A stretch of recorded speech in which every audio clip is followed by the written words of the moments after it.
One of the most common areas I often encounter is regarding data security. So many businesses worry about the safety of their sensitive information, and specifically if this is stored on the cloud, and potential for those like pesky data breaches or unauthorized access from malicious actors that we're hearing about more commonly these days.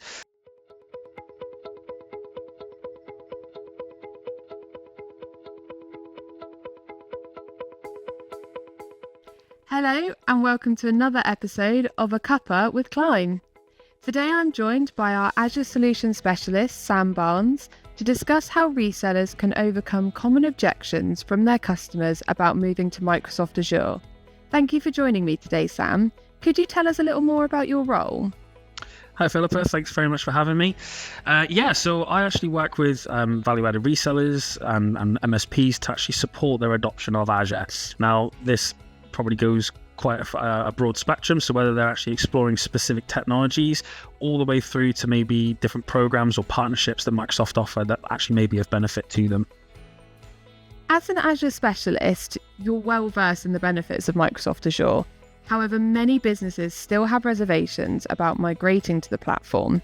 Can you walk us through some common objections you encounter? Yeah, absolutely. Happy to discuss here. I suppose one of the most common areas I often encounter is regarding data security. So many businesses worry about the safety of their sensitive information, and specifically if this is stored on the cloud, and potential for those like pesky data breaches or unauthorized access from malicious actors that we're hearing about more commonly these days. Azure actually offers robust security measures such as encryption, identity management, and actually threat detection tools to actually help mitigate some of these risks. So it's actually well versed in this area. That's understandable. Data breaches are a big concern for many organisations, and security is always a top priority. What about integration challenges? Is that another obstacle? Yeah, it can be. So integration challenges are often a significant concern for businesses specifically transitioning to Azure, because obviously it may pose compatibility issues with existing systems or applications, or maybe in the infrastructure that they've got. And actually this can be quite a daunting process for businesses, especially if they have complex setups or if they want to operate in a hybrid workload as well. So actually this doesn't need to hold them back. They can actually leverage different tools out there, some of which are being provided by Microsoft, but also through specialist vendors that actually facilitate a seamless integration. Our services team are actually always here to give partners the additional support that they need in migrating both themselves and their customers. That's really interesting. And I guess the next obstacle would be cost. This is always a factor in business decisions. Do you find that that's a common objection to moving to Azure?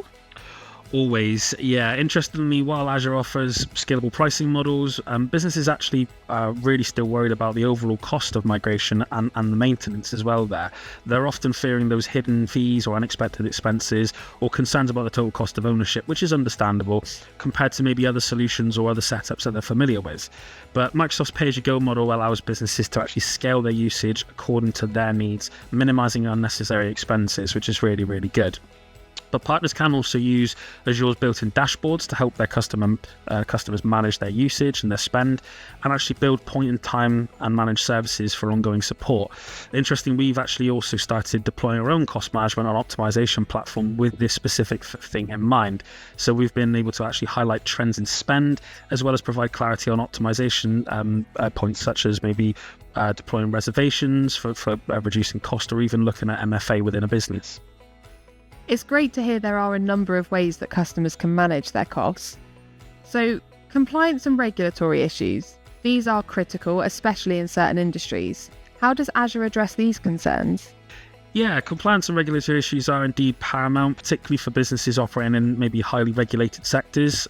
Azure actually has one of, if not the largest compliance portfolio in the industry. So it actually covers a lot of regional compliance, such as maybe NIST or HIPAA or PCI or SOC compliance, or even Cyber Essentials, just to name a few.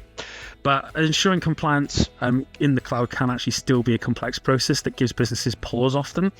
Luckily, there are solutions out there available. So, for example, Defender for Cloud would be a great one. It actually helps clients track their compliance, but also bring the environments back into line with those various compliance needs.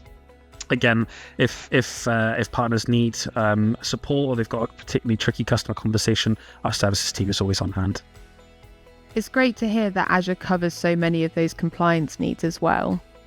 So lastly, the fear of vendor lock-in. How do you address this concern with potential clients?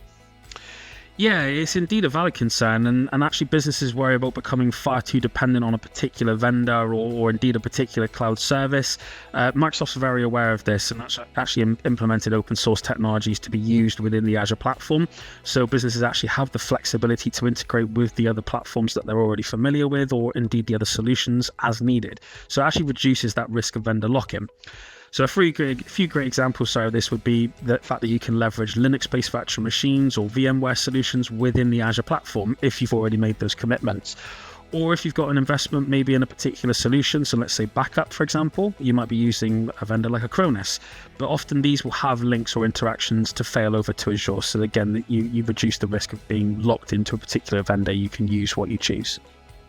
Thank you for shedding light on these common objections. It's clear that while Azure offers numerous benefits, VARs and MSPs need to invest time in addressing these concerns to accelerate cloud adoption in the customer bases. Do you have any final words of wisdom for our viewers? Yes, please. Actually, if you want more detailed information on how to approach conversations with your customers around Azure, then please do reach out directly to me via email. But also do keep an eye out for the bite-sized videos series that I'm doing soon, which will include a lot of these different topics. Thanks again, Sam. If you enjoyed today's episode and want to find out more about Microsoft's cloud platform, take a look at the Vendor Hub on our website. Alternatively, if you'd like to see more episodes of A Cuppa with Climb, head to the resources section of our website. If you're watching this as a vendor and would like to take part in a future episode, please get in touch with us by emailing marketing@climbcs.co.uk. Until next time, bye! Bye!